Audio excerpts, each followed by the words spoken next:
আসসালামু আলাইকুম, আশা করি সবাই ভালো আছেন। আজকে বাংলা পৌষ মাসের ২৬ তারিখ। সারা বাংলাদেশে প্রচুর পরিমাণে শীত পড়তেছে। আর আজকে এই শীতের মাঝেই আমরা গাজীপুর জেলার বিখ্যাত কাশিমপুর নামাবাজার হাটের উদ্দেশ্যে রওনা হলাম। আজকে মূলত আমরা কিছু মাছ কেনার উদ্দেশ্যে হাটে যাইতেছি। কাছে নগদ টাকা না থাকায় মাঝপথে আমরা কিছু টাকা বুথ থেকে উঠিয়ে নেব। প্রাচীন সভ্যতায় মানুষের যাতায়াতের জন্য একমাত্র সুবিধাজনক মাধ্যম ছিল নৌকা। আর তাই দেখবেন, ভালো করে খেয়াল করে, বাংলাদেশে যত বাজারঘাট গড়ে উঠেছে সবকিছুই নদীকেন্দ্রিক।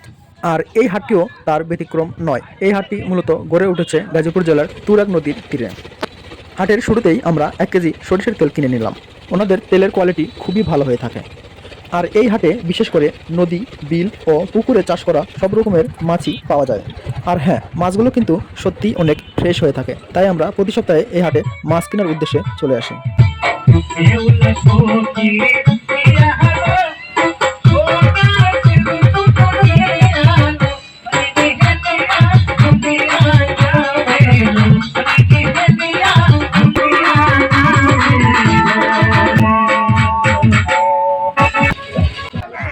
এই হাটটি প্রতি সপ্তাহের সোমবারে সকাল থেকে শুরু করে রাত 10টা পর্যন্ত চলে থাকে।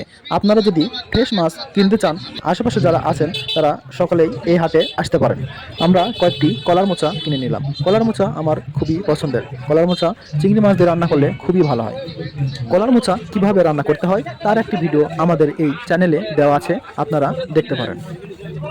এ পর্যায়ে কিছু মলা মাছ কিনে নেওয়া হলো।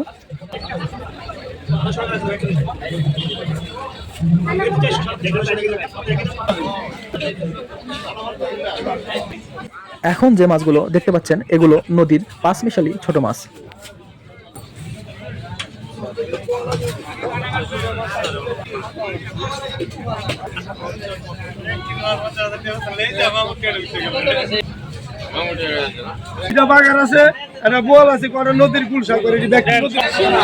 এটা কি মাছ? এটা গ্লাস কাপ নাকি?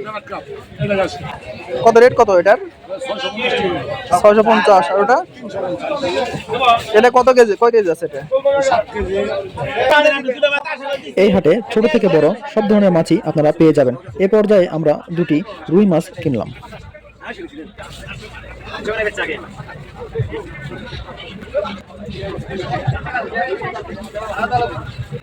আজকে এই হাটে প্রচুর পরিমাণে ইলিশ মাছের আমদানি হয়েছে।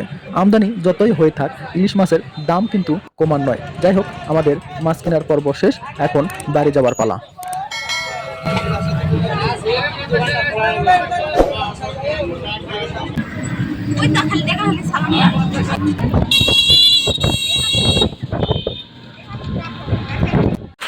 বাসায় আসার পর মাছগুলো একে একে ঢালা হইতেছে। দেখতে থাকুন মাছগুলো কেমন লাগতেছে অবশ্যই কমেন্ট করে জানাবেন। আর ভিডিওটি কেমন লাগলো সেটিও জানাবেন।